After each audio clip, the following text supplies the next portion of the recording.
The universe is more than a destination. It's a conversation, a vast, silent dialogue between where we are and where we belong. Humanity wasn't meant to stay grounded. The moment we looked up, we knew the stars were calling us. And every new journey only takes a single step into the unknown. For those brave enough to answer that call, Linden Engineering Corporation presents the Merina Class Star Tracker, the next evolution in the Star Explorer series. For solo operators and small expedition teams, the Star Tracker bridges the gap between commercial exploration and personal freedom.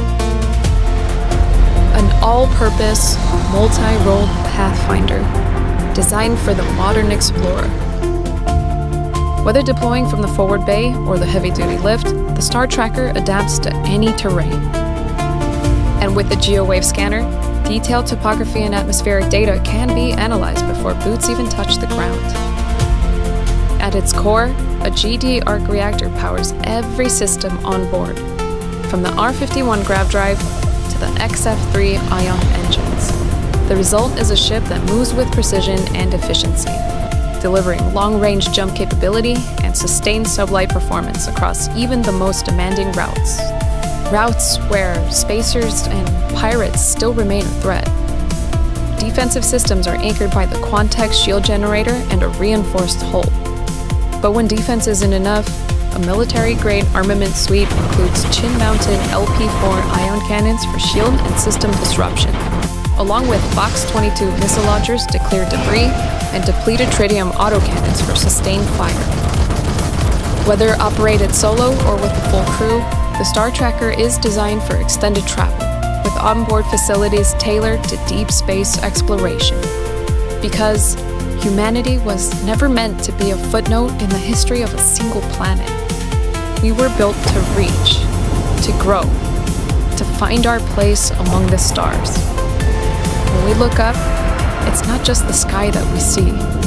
We're looking at a galaxy of wonders, a universe of potential. The space lanes are finally free for us to explore, and yours to define. The Merina Star Tracker by Linden Engineering Corporation.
Alright shipwrights, welcome to another LEC video.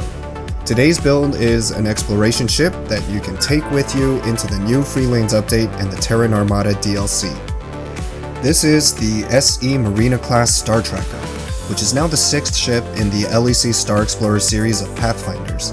Now, while my previous Star Explorer builds were intended to be larger ships that are suited more for commercial exploration outfits and larger expedition teams, The Star Tracker is more of a personal explorer, with a minimum crew requirement of 1 and max capacity at 5. At least that's the intention for my headcanon, but realistically, in the game, this ship can crew up to 10. Now, this is a bit random, but how many of you have seen the movie Titan AE?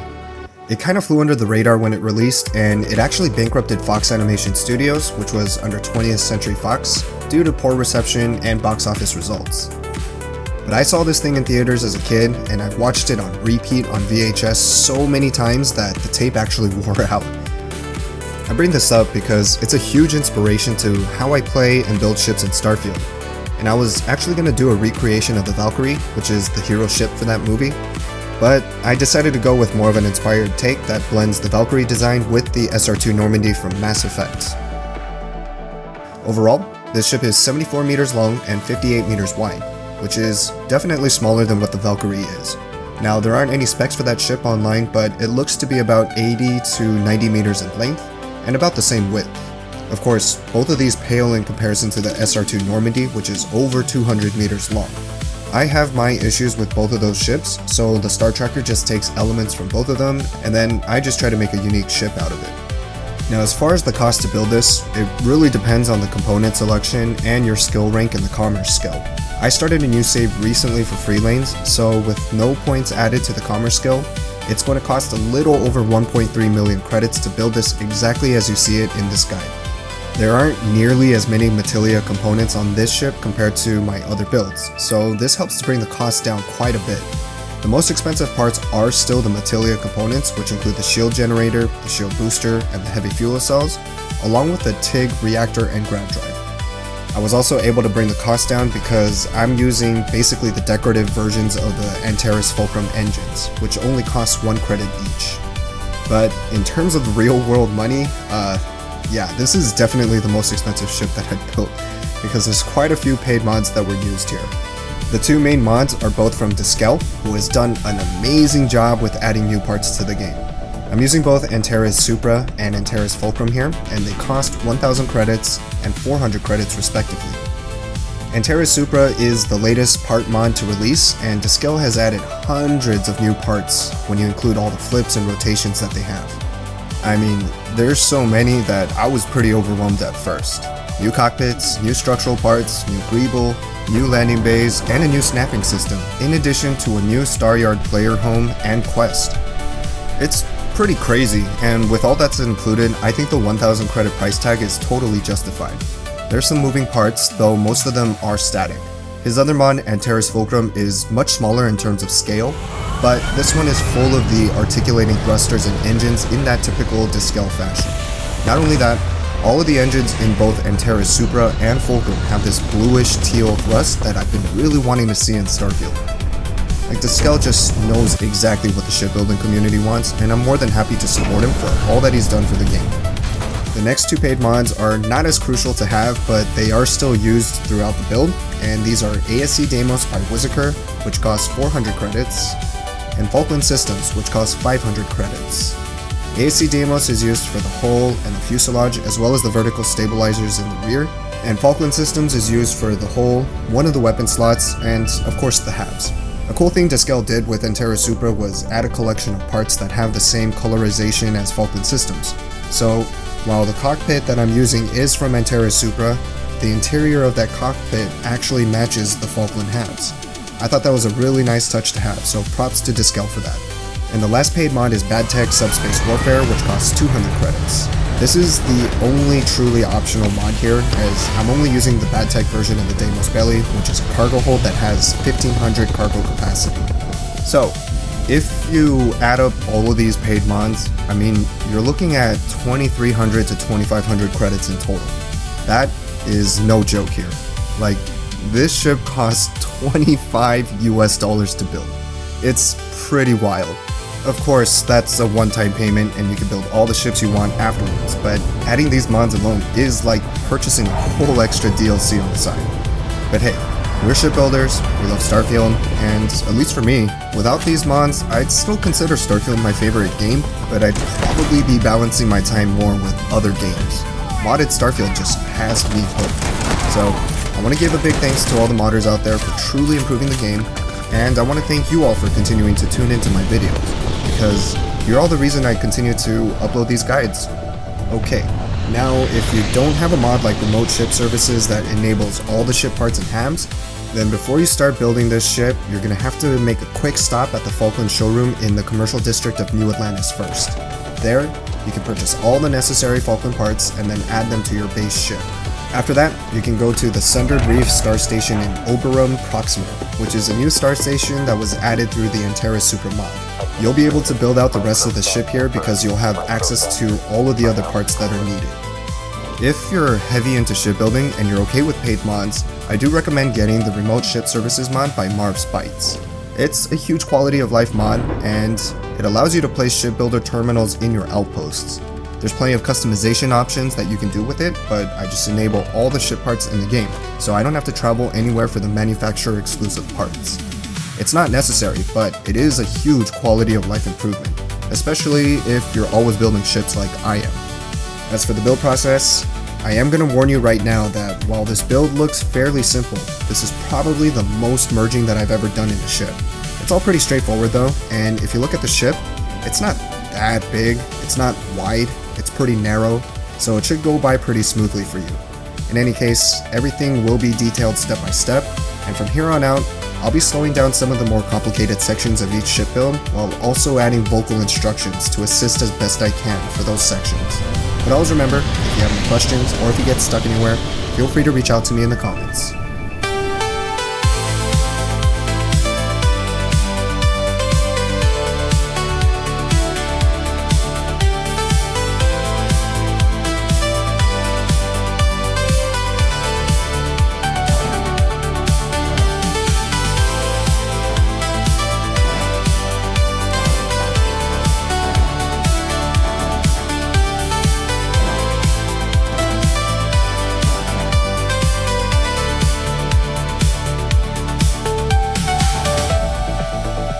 Okay, so I'm going to chime in here real quick. Right now you're going to see me use a 2x1 cargo hold from Falkland Systems. I end up switching this to a 2x1 brig for the final design, and I pretend that each of those prisoner cells is a sealable cargo hold. The reason why I made this swap is because sometimes I like to attach play stores yourself modules on the sides of hams. As long as there's no other ham on the other side of it, what that does is create a flatter surface on the inside. That way, I can decorate that section of the ship myself in any way that I want. So if you don't care about decorating the interior of your ship, then don't worry about attaching Play Stores Yourself modules on the sides of the hams. Later on, you're going to see me do that, but you can disregard that. Just place the ones in between the hams.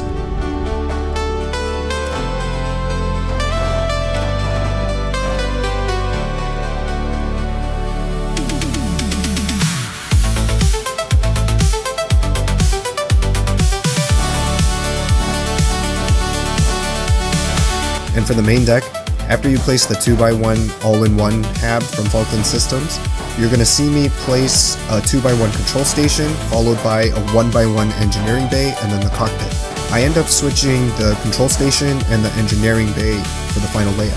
So that 1x1 engineering bay is actually going to be directly over the 1x1 armory that's on the lower deck.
Alright, so we're going to do our first merge now. What we're about to do is merge this Falkland Cowl D into the rear in Trinity Cap Mid. Start by placing that Falkland Cowl D as close as you can to that rear Trinity cap mid. Just get it as close as you can. Then you're going to double click any of the attached parts on the fuselage. What you're going to notice is it's going to highlight the whole thing. So whenever you double click on like a section of attached parts, it's going to highlight that whole entire section. And the next thing that you want to do is press accept. So if you're on PC, you press spacebar. If you're on Xbox, you press A. And if you're on PS5, I believe you press X. This will cause that fuselage to lift up into the Falkland Cowl D, and it's going to merge it into place.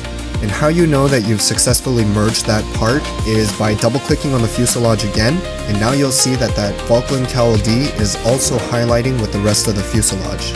Just to be clear, this highlight plus accept technique only works when the merging part has a place to snap to. So even though the top of that 2x1 all-in-one hab is covered up by other parts, this glitch technique will allow us to still merge more parts onto that snapping point.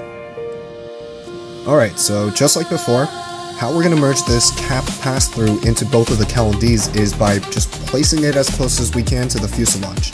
In this case, you're going to see me just merge it into both of the cowl Ds, and then, same process as before, just double click on the fuselage to highlight the whole thing, press your accept button, and then that Nova Cap pass-through is going to merge into the cowl Ds by snapping onto the top of the 2x1 all-in-one hab.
Okay, for this next part, we're going to attach an ASC Deimos multi-roll wing type A onto the mini bracers, and then on top of the merged reactor and grav drive.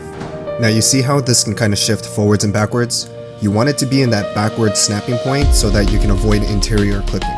So you can kind of see this front edge of the multi-roll wing kind of sticking out or peeking out. That's what you want to see.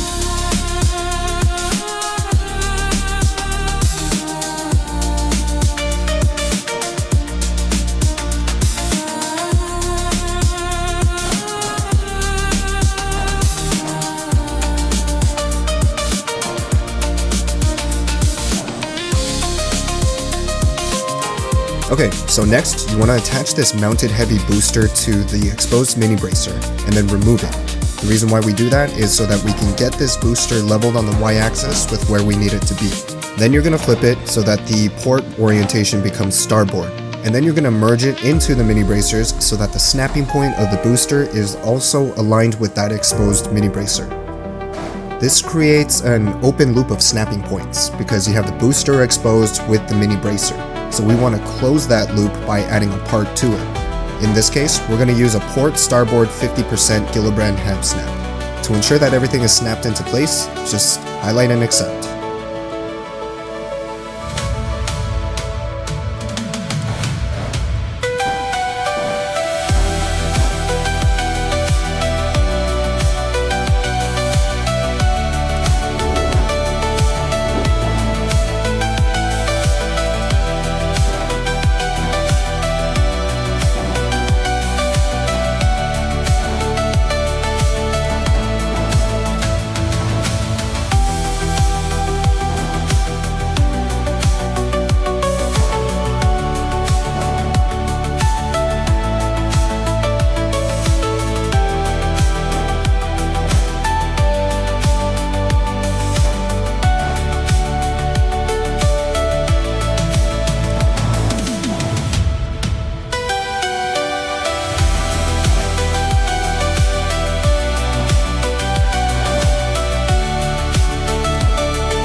Alright, so I didn't show this part, but duplicate the exposed mini bracer that's on the starboard wing.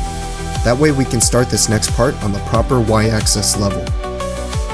Next, what you want to do is add a top-bottom 50% hab snap on top of the mini bracer, and then duplicate that mini bracer and then attach it to the rear snapping point of that hab snap. This is going to cause that second mini bracer to merge a quarter of the way into that first mini bracer. Then duplicate a third mini bracer and attach it behind the second one. After that, we're going to merge 4 decorative shield generators into each other, 2 in the front and 2 in the back. So start this off by attaching a Nautilus Tower decorative shield generator to the rear mini bracer, then remove it so that it's properly leveled. Then attach a decorative Nautilus Bastille to the rear mini bracer, leave it there, and then merge that Nautilus Tower into that Nautilus Bastille and highlight and accept to snap it into place. For the forward shield generators, start with a Dogstar Defender and merge it into the first mini bracer so it attaches to the second mini bracer. And then just snap the Nautilus Tower to the first mini bracer.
Alright, if you made it this far, thank you very much for watching.